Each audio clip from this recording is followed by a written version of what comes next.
Bismillahirrahmanirrahim. Alhamdulillah. Asyukurillah. Wala hawla wala quwata illa billahi wa ba'du. Assalamualaikum warahmatullahi wabarakatuh. Saya Abu Humairah selaku pembina dan pengasuh Pondok Pesantren Tahfidz Al-Quran dan Bahasa Arab Pondok Pesantren Jabal Uhud yang terletak di lereng Bukit Tiban Kampung, Tiban Lama, Tiban Batam, Kepri, Kepulauan Riau. Alhamdulillah, pondok pesantren ini sudah berjalan hampir 3 tahun dan sudah ada ratusan santri yang sedang menghafal Al-Quran dan juga menguasai bahasa Arab dan membaca kitab. Dan mengingat keterbatasan gedung yang kami miliki karena banyaknya peminat santri-santri dari luar, bukan hanya dari Batam tapi juga dari Tanjung Pinang, bahkan dari luar Batam, Sumatera, Jawa, yang mereka berminat untuk datang ke tempat ini, belajar di tempat ini. Akhirnya gedung yang kami miliki tidak mencukupi dan memadai, maka insya Allah kami sedang membangun gedung pesantren yang kapasitasnya bisa mencapai ribuan, sekitar 2-3 lantai. Tetapi bagaimanapun kalau bukan karena Allah Subhanahu wa Ta'ala, kemudian kaum muslimin yang ikut berpartisipasi membangun pondok pesantren Tahfidz Al-Quran di tempat kami, tentu kami bukanlah siapa-siapa dan kami juga tidak bisa apa-apa, semua karena pertolongan Allah Subhanahu wa Ta'ala. Sehingga kami mengetuk hati-hati kaum muslimin untuk ikut menyumbangkan sebagian hartanya membantu pembangunan pondok pesantren bahasa Arab dan tahfidz Al-Quran untuk mencetak para generasi Al-Quran di masa yang akan datang. Nabi SAW bersabda, ma naqasa min malis sadaqah, ma naqasa min malis sadaqah, tidak mungkin berkurang harta yang disedekahkan, tidak mungkin berkurang harta yang disedekahkan. Subhanakallahumma bihamdika asyhadu an la ilaha illa anta astaghfiruka wa atubu ilaik. Assalamualaikum warahmatullahi wabarakatuh. Wala haula wala quwata illa billahi wa ba'du. Alhamdulillah, di pagi hari ini walaupun cuaca hujan deras di luar, semoga tidak menyurutkan thalabul ilmi kita di pagi hari ini. Salawat serta salam tak lupa kita hadiahkan kepada Rasul kita Muhammad sallallahu alaihi wasallam. Kita lanjutkan bagian akhir dari kisah Khalifah yang ketiga Utsman ibn Affan radhiyallahu an. Ma'asyiral muslimin yang dimuliakan Allah azza wa jal, wafatnya Utsman Ibn Affan radhiyallahu an. Semalam kita sudah singgung bahwa di akhir cerita daripada Utsman ini sangat menegangkan dan juga sangat tragis. Ketika ada seorang Yahudi di zaman Utsman ibn Affan yang namanya Abdullah ibn Saba. Sebenarnya Abdullah ibn Saba ini adalah tokoh yang mengasas 2 kelompok sesat pertama dalam Islam. Pertama kelompok Khawarij dan yang kedua kelompok Syiah. Lah Abdullah ibn Saba ini karena memang asalnya dari Yahudi, dan kita tahu kebencian orang-orang Yahudi itu terhadap Islam luar biasa. Terlebih di masa Nabi SAW, orang-orang Yahudi diusir dari Madinah. Bahkan Nabi SAW memerangi mereka karena pengkhianatan mereka kepada Islam, sehingga akhirnya itu berakar dan berurat kepada anak turunannya. Lah salah satunya adalah Abdullah ibn Saba yang pura-pura masuk Islam di zaman Utsman bin Affan. Dia pura-pura masuk Islam, dia munafik. Mulailah kemudian dia mengompori, mungkin bahasa kitanya, anak-anak muda yang ada di kota Madinah dan Mekah, tapi tidak bisa karena mereka sangat mencintai Utsman ibn Affan. Akhirnya kemudian Abdullah ibn Sabah pergi ke Mesir, pergi ke Irak dan juga ke Kufah dengan menghembuskan beberapa fitnah tentang Utsman ibn Affan radhiyallahu anhu. Di antaranya fitnah yang dihembuskan itu 5 perkara. Pertama, Utsman itu pernah meninggalkan sunnah Nabi SAW ketika musim haji. Harusnya Utsman itu mengqashar solat, tetapi kemudian menyempurnakan solat di Mina. Kemudian yang kedua, Utsman itu menggemukkan unta dan kambing-kambingnya di peternakan kaum muslimin. Kemudian yang ketiga, Utsman membakar mushaf. Kemudian yang keempat, Utsman menjadikan para gubernur dari keluarganya. Kemudian yang terakhir, Utsman menjadikan para gubernur-gubernur dari sigharus sahabah. Padahal banyak kibarus sahabah ketika itu. Ma'asyiral muslimin, ini yang kemudian didengung-dengungkan oleh Abdullah bin Sabah untuk menghancurkan reputasi Utsman bin Affan radhiyallahu anhu.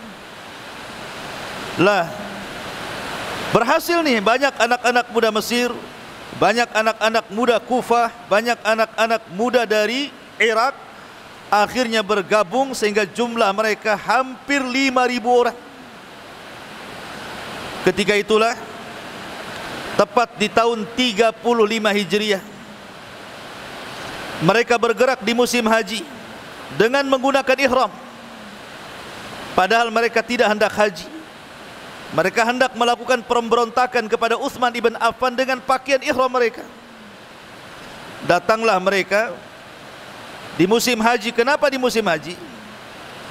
Karena musim haji itu para tentara yang ada di kota Madinah mereka haji ke Mekah, sehingga Madinah kosong.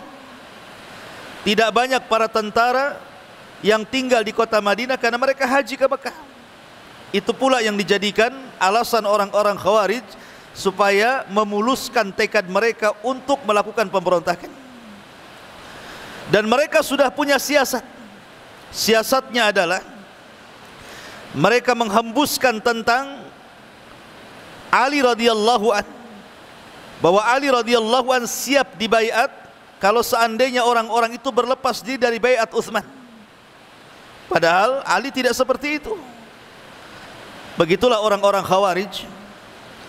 Di antara sifat-sifatnya adalah, pertama, mereka memiliki paham takfir, suka mengkafir-kafirkan manusia. Yang kedua, terbina dari paham takfir ini, kemudian melakukan pemberontakan kepada para penguasa.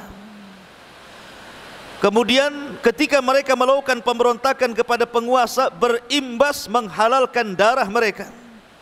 Itu ciri Khawarij yang paling menonjol. 3 perkara ini.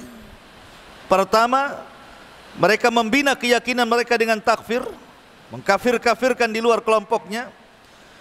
Dari sinilah maka mereka kemudian memberontak kepada para penguasa yang dianggap taghut, kemudian berakhir dengan melakukan pembunuhan.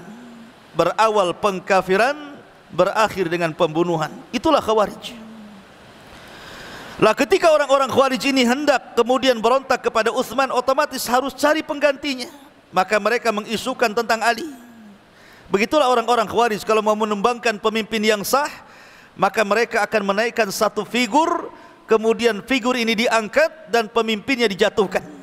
Padahal mereka tidak menghendaki Ali sama sekali. Mereka hanya ingin Utsman saja. Bergeraklah mereka sampai di kota Madinah. Ketika itu mereka dihadang oleh beberapa para sahabat Nabi SAW, di antaranya Jabir bin Abdullah radhiyallahu anhu, dan juga beberapa para sahabat, dan menanyakan apa tujuan mereka datang kepada Utsman. Maka mereka hampir secara keseluruhan para pendemo ini semuanya mengalungkan mushaf di leher-leher mereka. Jadi mereka membawa mushaf kemudian dikalungkan di leher-leher mereka. Kemudian orang-orang yang membuat fitnah ini yang dikepalai Abdullah bin Sabah al-Himyari al-Yamani mengatakan di hadapan Jabir dan yang lainnya, "Inna hadza sambil menunjuk kepada mushaf yang ada di lehernya. Inna hadza amara an yadriba bihadza kullaman lam yu'min bihadza. Lihat bahasa mereka. Inna hadza, sesungguhnya Al-Quran ini, amara an yadriba bihadza, memerintahkan untuk membunuh orang ini, maksudnya Utsman, malam yu'min bihadza, karena dia tidak beriman dengan Al-Quran. Subhanallah, mereka mencela Utsman. Mereka tidak paham kalau Utsman itu pakar Al-Quran, paling paham dengan Al-Quran. Ketika dia belajar kepada Nabi SAW, dia belajar 10 ayat dan tidak beranjak dari 10 ayat sampai dia paham, dia amalkan dan dia dakwahkan, baru kemudian dia menambah. Dan tidak ada sahabat yang menghabiskan Al-Quran dalam 1 rakaat salat kecuali Utsman.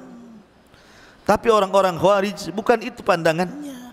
Mereka memang ingin melakukan pemberontakan kepada Utsman ibn Affan. Akhirnya kemudian Ali radhiyallahu an ketika itu tampil di hadapan Utsman dan para pemberontak ini. Kata Ali radhiyallahu an, apa maksud kalian datang kemari? Maka kemudian mereka memaparkan 5 syubhat yang tadi saya sebutkan. Ya Ali, Utsman telah menyelisih sunnah Nabi SAW ketika di Mina. Harusnya dia mengqashar salat, kenapa dia kemudian menyempurnakan salat? Dan itu tidak pernah dilakukan Nabi SAW ketika haji. Yang kedua, Utsman menggemukkan kambing dan unta mereka di peternakan kaum muslimin. Harusnya dia punya peternakan sendiri. Kemudian yang ketiga, Utsman membakar mushaf. Kenapa mushaf dibakar? Kemudian yang keempat, Utsman telah nepotisme, menjadikan para pejabat dari keluarganya. Kemudian yang terakhir, banyak kibarus sahabat, sahabat-sahabat besar. Kenapa dia memilih sigharus sahabat, sahabat-sahabat kecil untuk dijadikan para pemimpin-pemimpin daerah? Jadi mereka menyerang Utsman itu dari semua segitu ya. Tapi Ali radhiyallahu an mengingkarikan itu tidak benar. Maka Ali menjawab dan mengatakan, adapun Utsman tidak mengqashar dan menyempurnakan salat di Mina, bukankah Utsman menikah di Mekah dan dia jadi orang Mekah? Orang yang mukim itu disempurnakan, bukan diqashar. Yang kedua, adapun Utsman menggemukkan unta dan kambing di peternakan kaum muslimin, itu bukan untanya Utsman dan juga bukan kambingnya Utsman, itu kambingnya kaum muslimin, dan Utsman tidak mengambil sedikit pun dari ternak itu. Adapun Utsman membakar mushaf, yang dibakar itu mushaf yang diperselisihkan, dan Utsman menetapkan mushaf yang disepakati dari Nabi SAW yang kita kenal dengan mushaf Utsmani. Sebab kalau seandainya tidak dibakar, kemudian qiraah yang bertentangan itu, maka nanti akan terjadi perselisihan nanti di suatu ketika. Maka Utsman untuk menyedikitkan perselisihan membakar sebagian qiraah syadzah, qiraah yang bertentangan, dan menetapkan qiraah yang disepakati. Apa salahnya? Adapun Utsman kemudian kalian katakan nepotisme, menjadikan kerabat-kerabatnya para pemimpin, apa salahnya? Apakah Utsman menempatkan para pemimpin yang zalim? Apakah Utsman menempatkan para pemimpin yang fajir? Tidak juga. Semua, walaupun dari keluarganya, semua orang-orang adil yang diletakkan Utsman. Adapun kemudian Utsman tidak mengambil kibarus sahabat dan mengambil sigharus sahabat. Bukankah Nabi SAW pernah memerintahkan Usamah bin Zaid untuk memimpin perang ke Syam? Usianya baru 15 tahun, sementara tentaranya Abu Bakar, Umar, Utsman, Ali dan sahabat-sahabat yang lainnya. Maka Ali berhasil ketika itu membantah kelompok orang-orang Khawarij. Dikiranya Ali radhiyallahu an setelah membantah syubhat mereka, mereka akan pulang kembali. Setelah kemudian Ali hampir pulang, mereka membuat syubhat lagi dan mengatakan, bukankah Rasul SAW pernah meletakkan Al-Hakam untuk menjadi gubernur Taif? Kenapa kemudian Utsman memecatnya? Kata Ali radhiyallahu an, ya memang Utsman pernah memecatnya, tapi Utsman mengembalikan lagi menjadi gubernur Taif. Sebenarnya mereka sudah tidak lagi memiliki syubhat, karena sudah dijawab oleh Ali radhiyallahu an. Giliran Utsman yang bicara ketika itu. Utsman itu sudah tua, Sudah 80 tahun lebih, sudah sepuh. Bayangkan dikepung rumahnya 5.000 lebih pasukan. Ya. Maka Utsman mengatakan di hadapan orang-orang pembawa fitnah ini, afikum Ali, bukankah di hadapan kalian ada Ali? Afikum Talha, bukankah di hadapan kalian ada Talha? Afikum Zubair, bukankah di hadapan kalian ada Zubair? Afikum Sa'd bin Abi Waqqas, bukankah di hadapan kalian ada Sa'd bin Abi Waqqas? Ada Abdurrahman bin Auf? Mereka mengatakan, bala ya Amirul Mukminin. Maka Utsman mengatakan, dengarkan oleh kalian, di hadapan kalian ada kibarus sahabah, ada Ali, ada Talha, ada Zubair, ada Sa'd bin Abi Waqqas, ada Abdurrahman bin Auf. Saya ingin katakan kepada kalian, Nabi SAW pernah bersabda, man ishtara bi'rar rumah falahul jannah. Siapa yang membeli sumur rumah, maka dia dijamin masuk surga. Kalian tahu siapa yang membelinya? Fashtaraituha, aku yang membelinya. Bukankah Nabi SAW bersabda, man jahaja jaisal usrah falahul jannah. Siapa yang menyediakan tentara saat kesulitan dan mendanainya, maka dia dijamin masuk surga. Kalian tahu siapa yang menyiapkan tentara itu ketika melawan tentara musuh di Tabuk? Kata Utsman, fajahaztuha, aku yang menyiapkan pasukan itu. Kemudian Utsman mengatakan, bukankah kalian tahu yang meluaskan Masjid Nabawi itu diriku? Kenapa kalian larang selama 40 hari aku keluar untuk masuk ke Masjid Nabawi? Apa salahku? Akhirnya Utsman pun menjelaskan tentang keutamaannya. Ini bukan ria. Utsman mengatakan seperti itu bukan ria, karena memang kondisinya harus dijelaskan. Anak-anak muda ini tidak paham siapa Utsman masalahnya, karena mereka bukan para sahabat. Mereka orang-orang di bawah para sahabat, anak-anak muda yang datang dari Mesir, yang datang dari Kufah, yang datang dari Irak. Mereka tidak paham siapa Utsman. Akhirnya sebagian mereka sadar, bubarlah majelis itu. Pulanglah anak-anak muda ini kembali ke daerahnya. Abdullah ibn Sabah, tokoh munafik, membuat siasat. Dengan cara ini mereka gagal. Akhirnya Abdullah ibn Sabah kemudian memasukkan stempel Utsman.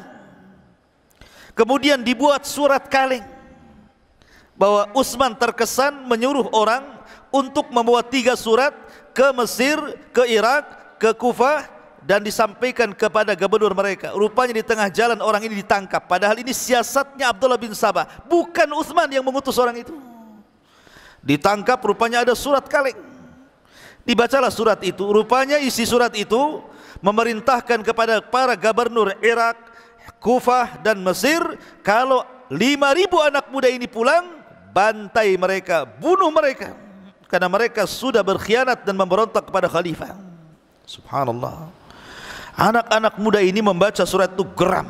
Yang tadinya sudah mau balik, rupanya diancam untuk dibunuh di Kufah, di Mesir, dan di Irak. Akhirnya daripada mereka mati konyol, balik lagi mereka ke Madinah. Subhanallah. Siasatnya orang munafik ini.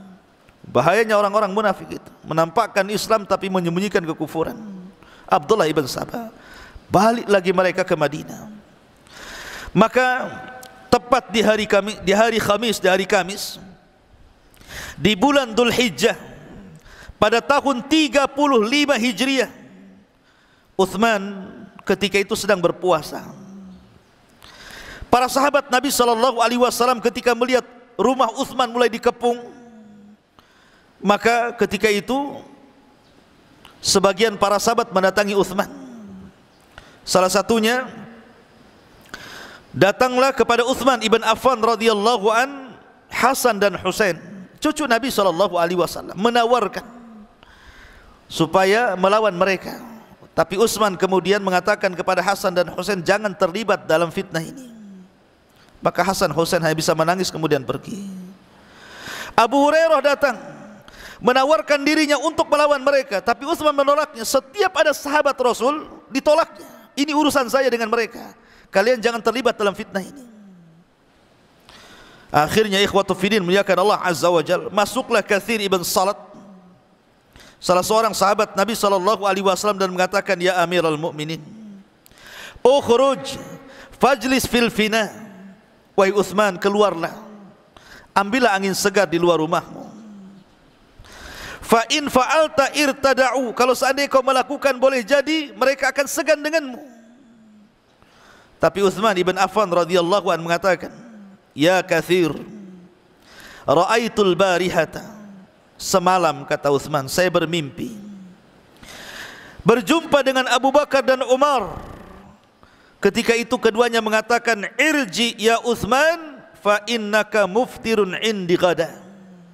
Ya Utsman, pulanglah kepada kami, susulah kami, engkau akan buka bersama kami. Karena Utsman ketika itu sedang berpuasa. Bahkan Utsman bermimpi berjumpa dengan Nabi SAW. Jadi di malam hari dia hendak dibunuh itu, malamnya dia bermimpi berjumpa dengan Nabi SAW. Kemudian Nabi SAW mengatakan, "Ya Utsman, kalau engkau buka, maksudnya membatalkan puasamu, maka engkau tidak akan berjumpa denganku. Tapi kalau engkau tidak membatalkan puasamu dan engkau berbuka bersamaku, maka engkau akan berjumpa denganku." Dari situ Utsman bin Affan mengatakan kepada Katsir ibn Salat, "Pulanglah engkau. Aku akan berbuka bersama Nabi SAW, berbuka bersama Abu Bakar, berbuka bersama Umar bin Khattab radhiyallahu anhuma." Pulang. Di rumah itu hanya ada Utsman, hanya ada istrinya Nailah. Kemudian rumah itu betul-betul ditingkar habis. Tidak ada satupun sahabat yang bisa masuk ke rumah itu.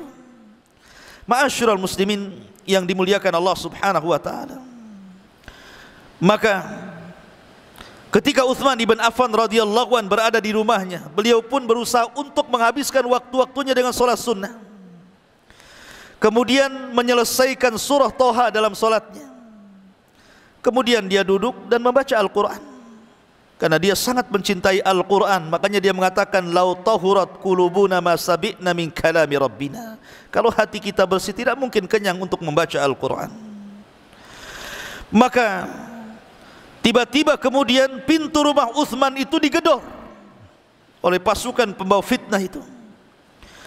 Rupanya yang masuk adalah putra Abu Bakar, subhanallah. Ini salah satu sahabat yang terfitnah, namanya Muhammad bin Abi Bakar, terfitnah, ya, ikut-ikutan orang-orang yang terkena fitnah. Bayangkan,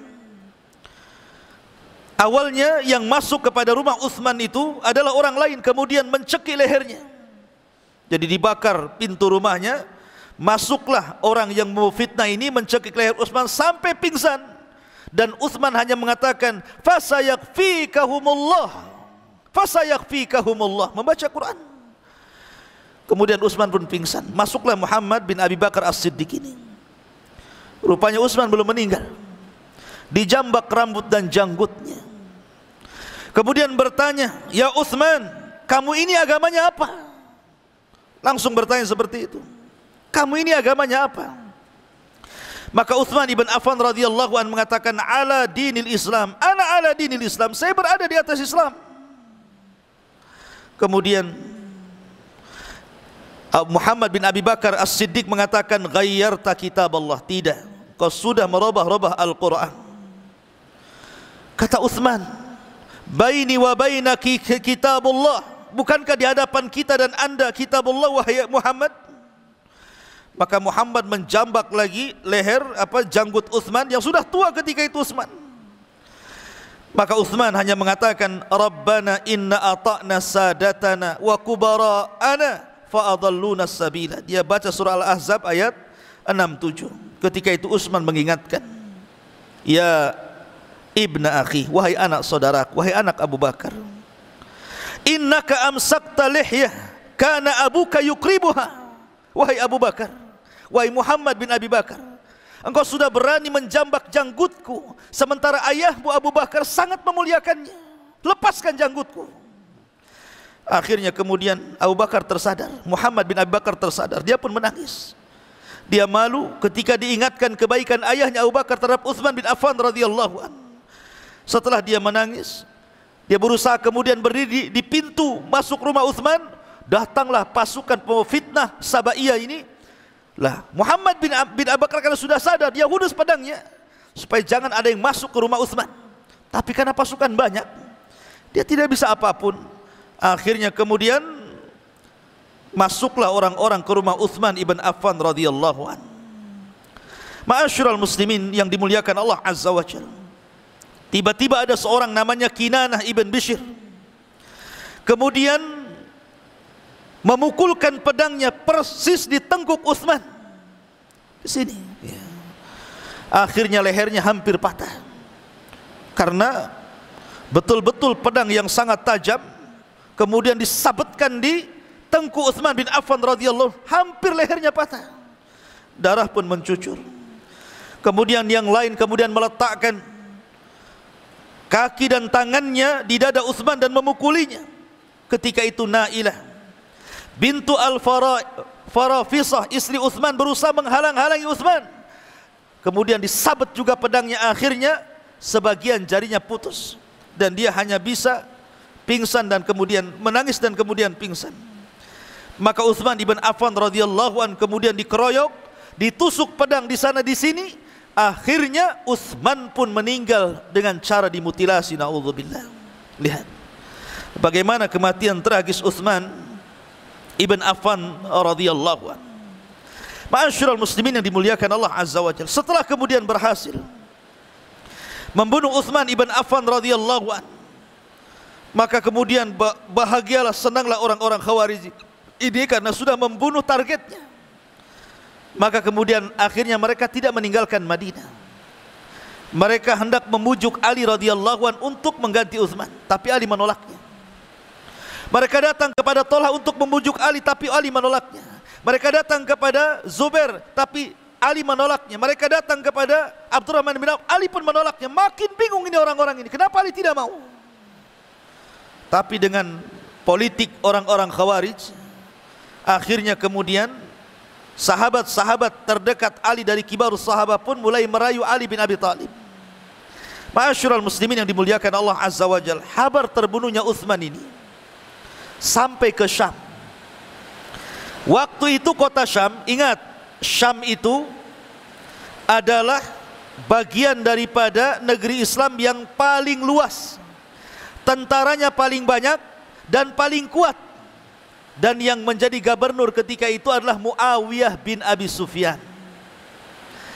Muawiyah bin Abi Sufyan ini dari keluarga Umayyah, dan Utsman bin Affan ini dari keluarga Umayyah. Artinya masih ada kekerabatan antara Utsman dengan pemimpin Syam Muawiyah bin Abi Sufyan, penulis wahyu Nabi SAW ini. Ketika mendengar Utsman dibunuh secara tragis ini, Muawiyah tidak terima. Maka kemudian dia mengumpulkan para sahabat di Syam untuk mengadakan balas dendam. Ini tidak bisa dibiarkan. Para pembunuh Utsman harus ditangkap dan diadili. Sementara di Madinah sibuk orang-orang itu menggantikan Ali untuk menjadi khalifah sepeninggal Utsman bin Affan radhiyallahu anhu. Akhirnya kaum muslimin mulai pecah menjadi dua kelompok. Kelompok Madinah dan kelompok Syam. Ya. Ma'asyiral muslimin yang dimuliakan Allah Azza wa Jalla. Akhirnya Ali pun karena sudah terbujuk oleh banyak para sahabat Rasul, karena kalau dibiarkan tidak ada pemimpin tentu akan kacau kondisinya. Maka Ali beristihad dan istihadnya benar, karena tidak ada yang layak menjadi khalifah keempat setelah Utsman melebihi Ali radhiyallahu anhu. Maka Ali pun siap dibaiat, dan penduduk Madinah dan Mekah berbaiat kepada Ali, tapi orang Syam tidak mau baiat. Padahal di Syam itu tentaranya kuat, tentaranya banyak. Ya. Kata Ali radhiyallahu an mengirim surat kepada Muawiyah, baiatlah diriku. Setelah itu kita tangkap para pembunuh Utsman. Tapi Muawiyah mengatakan dengan istihadnya, tidak, kami tidak akan berbaiat dan seluruh warga Syam tidak akan berbaiat kepada anda wahai Ali, sampai kau tangkap satu persatu para pembunuh Utsman, adili mereka seadil-adilnya, baru kami berbaiat kepada anda. Tapi Ali ketika itu menolak. Ijtihad Ali menolak. Sama-sama beristihad nih. Muawiyah beristihad, Ali juga beristihad. Tetapi Ali radhiyallahu an ketika itu melihat maslahat yang lebih besar, karena di belakang para pembunuh Utsman itu adalah kabilah-kabilah besar, yang kalau seandainya 5.000 orang itu dibunuh sebagai kisos karena membunuh Utsman bin Affan, tentu Mesir akan bergejolak, Irak akan bergejolak, Kufah akan bergejolak. Makanya Ali radhiyallahu mengatakan, gabungkan dulu kekuatan kita, gabungkan kekuatan dirimu wahai Muawiyah ke kekuatan kami, baru kita bergerak Tapi sekali lagi Muawiyah tidak setuju. Akhirnya kemudian karena tidak setuju, Muawiyah marah dengan Ali, Ali juga marah dengan Muawiyah. Dari sinilah tersulut api peperangan. Orang-orang Khawarij masuk ke kubu Ali. Kemudian mulai mengompori untuk terjadi peperangan. Betullah akhirnya terjadi perang besar yang sejarah mencatatnya sebagai perang Siffin. Dan ketika itulah Ali memindah ibu kota. Di zaman Abu Bakar, Umar, Utsman ibu kota di Madinah. Tetapi Ali menggeser ibu kota ke Kufah supaya apa? Bisa melihat, mengamati gerak-gerik Muawiyah dan orang-orang Syam. Dipindah ibu kotanya ke Kufah. Dari sini terjadi perang hebat dalam Islam yang disebut dengan perang Siffin. Inilah awal peperangan fitnah pertama Islam membunuh orang Islam. Banyak terbunuh dalam peperangan ini. Ma'asyiral muslimin yang dimuliakan Allah Azza wa Jalla. Akhirnya kemudian karena semakin banyak yang tumbang, semakin banyak yang korban, semakin banyak yang meneteskan darah dan mati, akhirnya sepakatlah dua pasukan ini karena tidak ada kalah, tidak ada menang. Maka Muawiyah mengutus Abu Musa al-Ash'ari radhiyallahu an, dan dari pihak Ali mengutus Amr bin As radhiyallahu an untuk berunding. Maka berjumpalah dua sahabat ini, berundinglah, akhirnya mencetuskan bulir-bulir perundingan untuk tidak perang. Akhirnya terjadi gencatan senjata. Maka pasukan Ali pun kemudian pulang ke Kufah. Di tengah jalan hampir 10.000 lebih pasukan Ali tidak terima dengan perundingan ini, keluar. Kemudian mereka masuk ke salah satu desa di Kufah namanya Harurah. Di situ dia tinggal. Maka ketika itu Ali radhiyallahu anhu heran kenapa pasukannya hampir 10.000 lebih kemudian hendak memberontak, dirinya kemudian menyingkir dari pasukan Ali. Kemudian Ali radhiyallahu anhu mengutus Abdullah bin Abbas radhiyallahu anhu. Dan ini solusi agama namanya. Orang-orang Khawarij itu dari zaman dulu, zaman Nabi sampai di zaman Ali, sampai hari ini, sampai hari kiamat tidak akan bisa dimusnahkan. Bahkan yang terakhir orang Khawarij itu akan menjadi para pengikut Dajjal. Dan kita tahu bahwa ideologi orang Khawarij itu sudah termakan banyak orang. Salah satunya takfir, mudah mengkafir-kafirkan orang. Kemudian memberontak kepada pemimpin yang sah. Kemudian menghalalkan darah kaum muslimin dengan cara aksi-aksi teror, bom bunuh diri di mana-mana. Makanya solusi yang paling jitu itu bukan menangkap teroris kemudian dimasukkan ke penjara. Itu tidak akan membuat jenuh dan jerak mereka. Karena itu yang mereka inginkan, ditangkap polisi, ditangkap Densus, dimasukkan penjara, disiksa. Semakin mereka disiksa, semakin mereka menganggap dirinya di atas kebenaran dan akan mendapatkan pahala besar. Makanya ambillah solusi yang dipakai oleh Ali bin Abi Thalib radhiyallahu anhu. Dengan cara apa? Mengutus habrul ummah, turjumanul Quran, Abdullah bin Abbas radhiyallahu anhuma untuk mematahkan syubhat orang-orang Khawarij. Datanglah Abdullah bin Abbas menemui orang-orang Khawarij yang hampir jumlahnya 10.000 lebih ke desa Harurah yang ada di Kufah itu. Kata Abdullah bin Abbas radhiyallahu anhuma, kenapa kalian keluar dari tentara Ali? Maka mereka mengatakan, kami memiliki 3 syubhat di kepala kami wahai Abdullah bin Abbas. Kata Abdullah bin Abbas, apa masalahnya?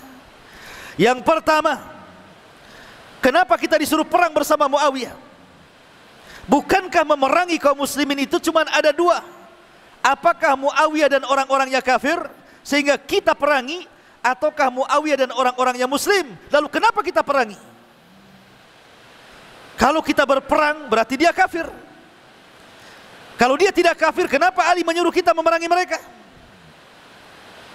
Mulailah mereka menata syubhat. Taib. Yang kedua, ketika kita sudah berperang bersama Ali, bersama Muawiyah dan pasukannya, kenapa kita dilarang untuk menawan tawanan mereka? Kita tidak boleh membunuh orang-orang yang terluka di antara mereka, dan kita tidak boleh membawa harta ghanimah mereka. Ya. Kenapa kita dilarang? Ya, menawan mereka, ini yang kedua. Yang ketiga, membunuh dan mengambil hartanya.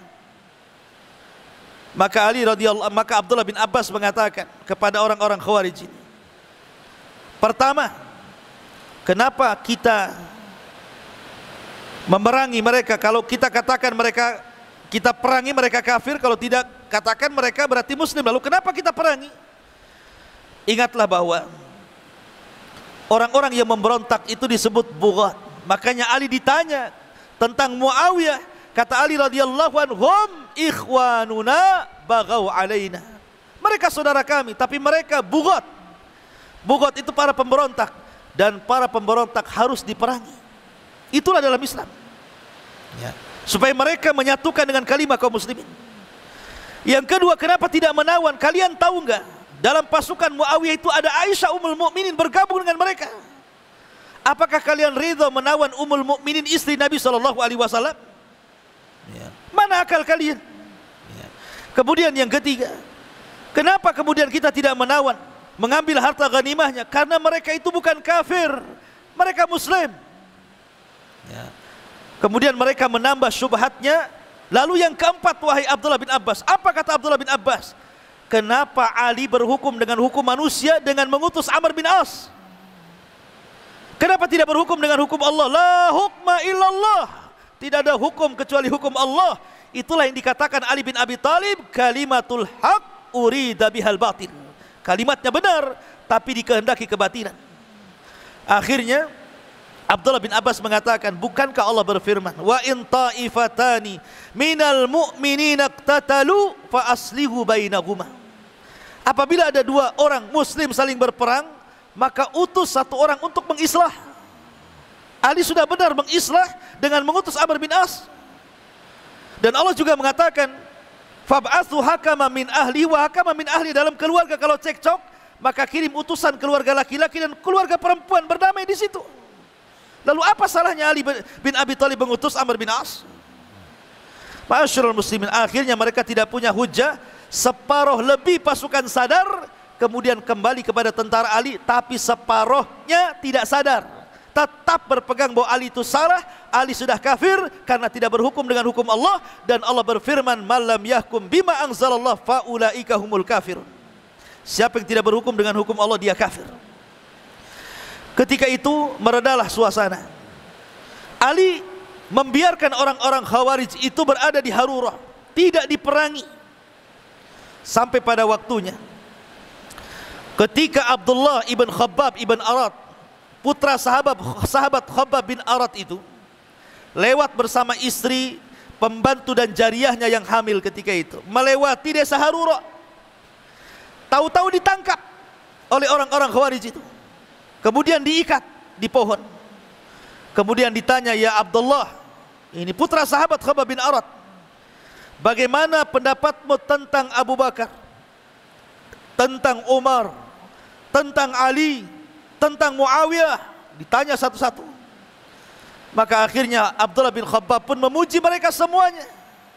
Marahlah orang-orang Khawarij, dibantainya keluarga Abdullah ibn Khabbab ibn Arat, sampai jariyah yang sedang hamil itu dibeleknya perutnya, dikeluarkan janinnya, kemudian dipotong-potong janinnya.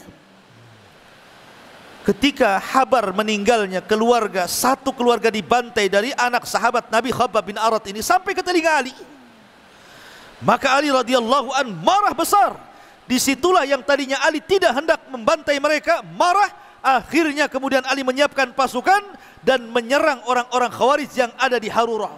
Sayang, orang-orang ini tidak terbunuh semua, ada yang selamat pula. Masalahnya di sini ikhwatu fillah muliakan Allah azza wajalla, orang-orang yang selamat inilah yang kemudian memicu ideologi orang Khawarij sampai di masa setelah Ali radhiyallahu an, sampai hari ini, bahkan sampai kiamat dibangkitkan. Adapun orang-orang yang dekat dengan Ali, ya, mereka berusaha untuk mengkultuskan Ali radhiyallahu an. Sampai di antara mereka mengatakan Ali itu Tuhan, dan mengatakan, ya Ali antal ilah, wahai Ali engkau adalah Tuhan. Marah Ali. Maka Ali menyiapkan pasukan, kemudian membantai orang-orang yang menuhankan dirinya. Salah satunya adalah Abdullah bin Sabah, gabung dengan orang-orang yang menuhankan Ali. Tetapi ketika kemudian sebagian mereka ditangkap, kemudian yang tidak tobat dibakar hidup-hidup, kemudian orang-orang yang selamat bukannya tobat, justru mereka menganggap Ali makin Tuhan, karena Rasul mengatakan la yu'adzibu binnar illa rabbun nar. Tidak ada yang mengadab dengan api kecuali Rabb pemilik api. Oh, kalau gitu Ali adalah Tuhan karena menghukum manusia dengan api. Na'udzubillah. Maka dari kelompok yang kedua lahirlah orang-orang Syiah, dari kelompok yang pertama lahirlah orang-orang Khawarij. Makanya saya katakan yang mengasas dua kelompok ini adalah Sabaiyah. Abdullah ibn Saba al-Himyari al-Yamani yang pura-pura masuk Islam, seorang Yahudi di zaman Utsman bin Affan radhiyallahu anhu. Ma'asyiral muslimin yang dimuliakan Allah Azza wa Jalla, sebenarnya apa yang terjadi dari kematian Utsman sampai kemudian melakukan pemberontakan kepada Ali radhiyallahu an itu sudah disabdakan jauh hari ketika Nabi SAW hidup sebenarnya. Karena ideologi itu sudah ada di zaman Nabi. Ketika Nabi SAW pulang dari Hunain membawa harta ghanimah yang sangat banyak sekali. Kemudian Nabi membagi-bagikan ghanimah itu melebihkan orang-orang Muhajirin, dan orang-orang Ansor tidak dapat bagian. Kenapa? Karena ingin mengambil hati orang-orang yang baru masuk Islam. Datanglah Dzul Khuwaisirah, namanya Khurqus atau Dzul Khuwaisirah. Ini bukan Dzul Khuwaisirah yang kencing di masjid, ada dua Dzul Khuwaisirah itu. Ada orang yang kencing di masjid, kemudian Nabi SAW ketika itu sahabat marah karena dia kencing di masjid, tapi Rasul mengatakan tinggalkan, biarkan dia kencing. Akhirnya ketika kencing, selesai kencing, kata Nabi SAW, siramlah air di bekas kencingnya. Kemudian kata Rasul SAW, ya Dzul Khuwaisirah, masjid ini bukan untuk kencing maksudnya. Masjid ini untuk sholat, untuk baca Quran, untuk berzikir.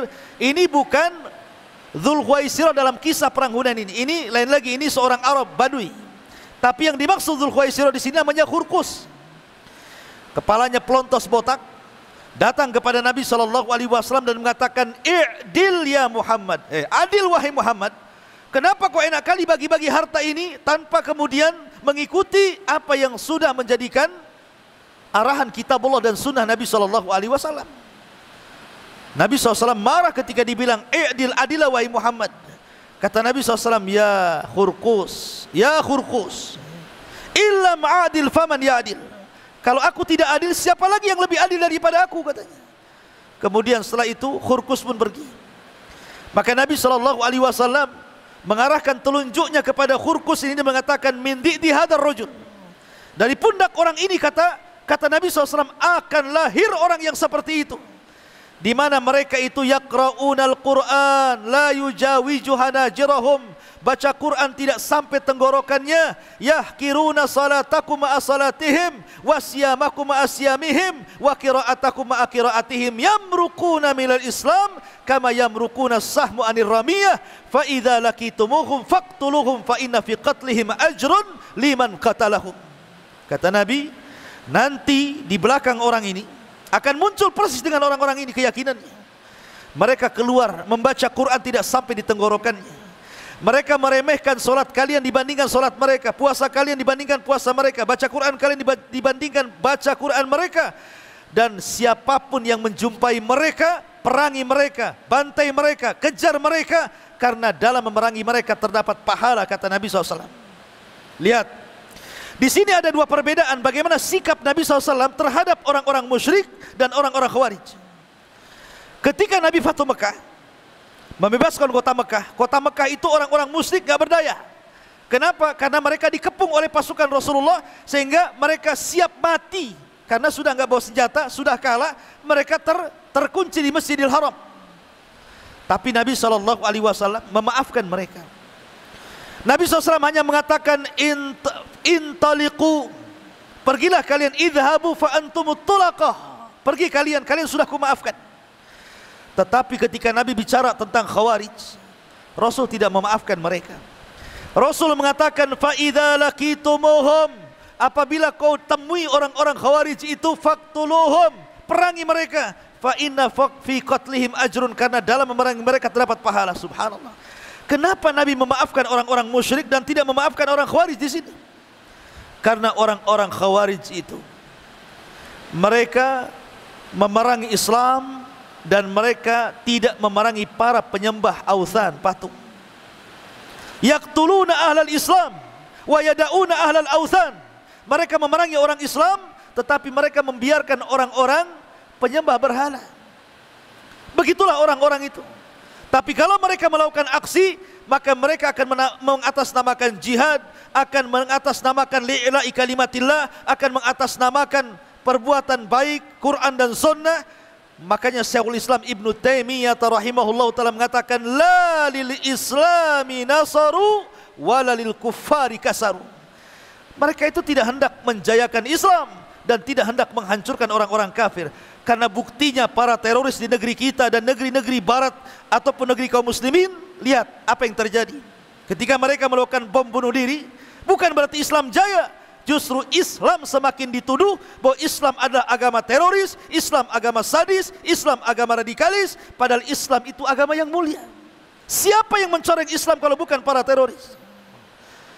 Maka mereka tidak hendak menjayakan Islam dan tidak hendak menghancurkan kafir.